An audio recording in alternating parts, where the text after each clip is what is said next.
অলসতা তোমার সবচেয়ে বড় শত্রু। 7 দিনের অলসতা চ্যালেঞ্জ। 7 দিন অলসতা বন্ধ করলে কি বদলাবে? প্রতিদিন ছোট টাস্ক, বিফোর আফটার পরিবর্তন দেখানো, শেষ দিনে রেজাল্ট শেয়ার। অলস মানুষের ভবিষ্যৎ বনাম পরিশ্রমীর ভবিষ্যৎ। 2টা চরিত্র বানিয়ে গল্প আকারে দেখাও। একজন আজ কাজ ফেলে রাখে, আরেকজন আজই শুরু করে। শেষে তুলনা করে শক্তিশালী মেসেজ দাও। অলসতা কাটানো 5টি বৈজ্ঞানিক উপায়। বাস্তব টিপস দাও। 5 মিনিট রুল, ছোট target set, dopamine control, mobile time limit, সকাল রুটিন।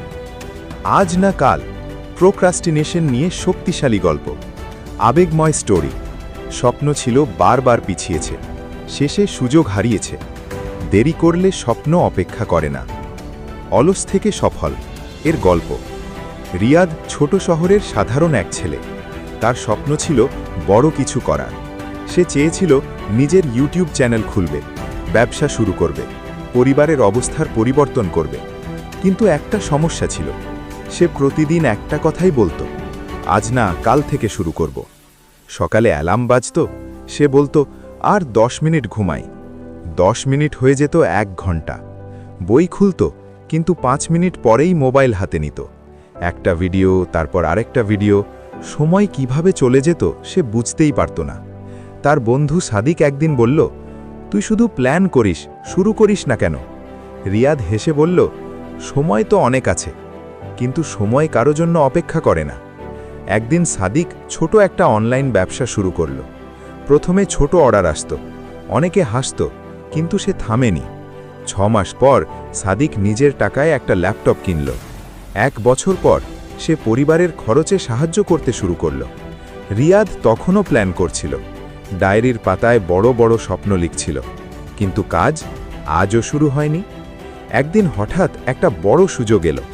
একটি কোম্পানি তরুণ উদ্যোক্তাদের নিয়ে কাজ করবে। একদিনে নয়, ভাঙে প্রতিদিনের ছোট ছোট দেরিতে।